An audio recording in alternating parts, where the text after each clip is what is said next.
ମା ସାରଳା ଆଜିକାର ये नीतिबाणी रे आपण मानक पई ए सुंदर कथाटी हेउची आपण को घर करिसंती घर भितरे ठाकुर घरटी मध्य अछि किंतु गोटे कथा मन रखंतु ठाकुर घर सदा सर्वदा धला रंगटी करंतु नचेत हलदिया रंग करंतु यह अत्यंत ये शुभदायक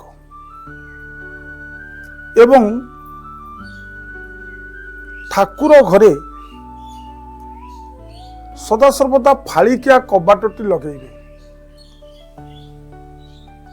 फालिकिया कबाट लगेइले अत्यंत ये शुभदायक एवं ठाकुर घरे समस्ते सीमेंटर बंध लगाती किंतु यह अशुभदायक आपण घर भितर सबुठी सीमेंट बंध लगे पारिबे किंतु ठाकुर घरटी काठर बंध लगातु देखिए आपणकर पूजा विधि अत्यंत शुभदायक हम एवं घरे जदि किछि वास्तु दोष भी थाए से घर मध्य भी अति शीघ्र चली जाए यही थिला ये नीतिबाणी ये निर्जास कथा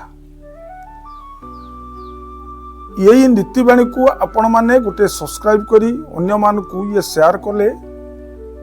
ये समाजर ये मंगल हम एतिकी कही नीतिबाणी को ये शेष करुच्ची ये प्रणाम जय जगन्नाथ।